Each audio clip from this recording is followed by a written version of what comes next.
I don't talk about politics with my. Thanks for staying with us. I'm Bill O'Reilly in the Miller Times segment tonight. As we reported in the Talking Points memo, the president's approval rating has slipped to 39%, according to the Quinnipiac poll, 52% not trusting him now, mostly because of Obamacare.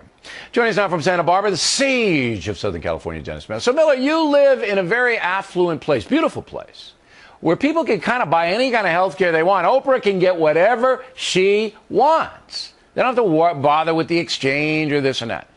Do they, the wealthy, care about this issue? The only wealthy guy I talk politics with is you, so you'd have to tell me. I will say this.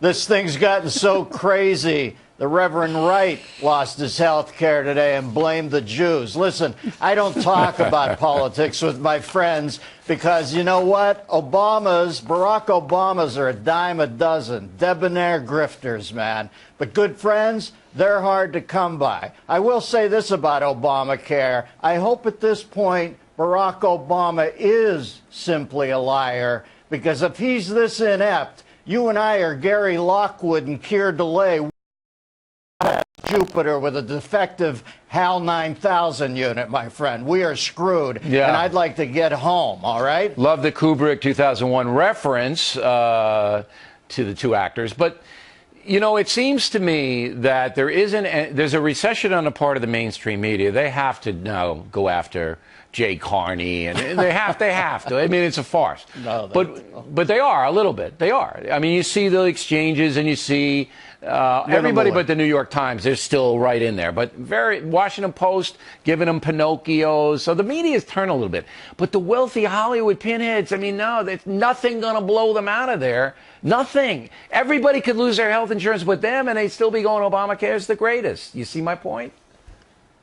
Billy, you've got your own thing with Hollywood. A lot of my best friends, a lot of my dearest people in the world to me are from Hollywood. So that's your fight. But you don't talk politics with them. I will say this, as far as the press goes, and as far as Obama goes, I'm kind of watching what I'm saying right now, because I find when zealots' pet notions crater, they get nasty about it. It's my raccoons at the recycling bin at 2 in the morning. This is not the time to come in and tell all these people how stupid it is. History will show how stupid it's been. I would just say this to the president in the nicest terms I can.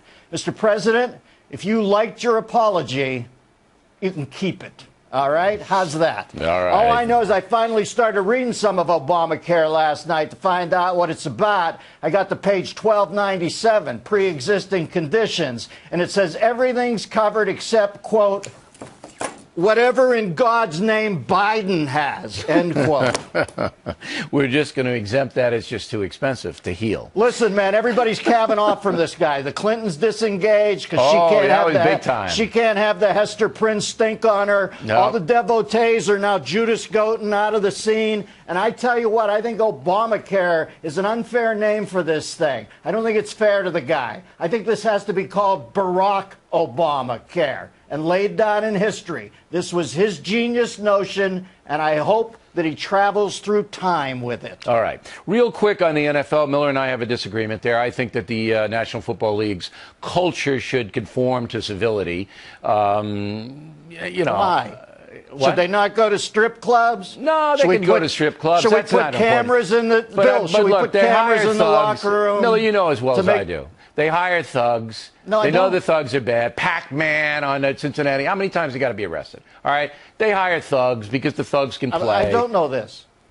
How many times has this guy got to be arrested? How many times? Billy, you're going to the wrong temple there, baby. That's the National Football League. That's a business. If Goodell cared about any of this stuff, he'd cut it back to 12. But he doesn't. He doesn't care about concussions. He doesn't care about political correctness. He doesn't care about swearing, strip clubs, none of it.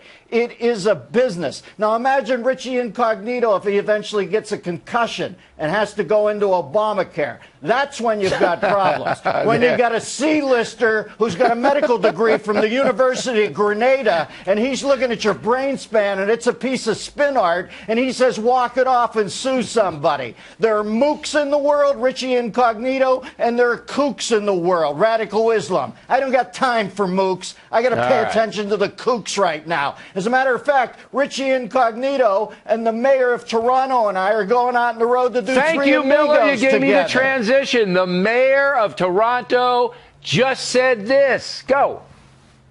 Have you purchased illegal drugs in the last 2 years?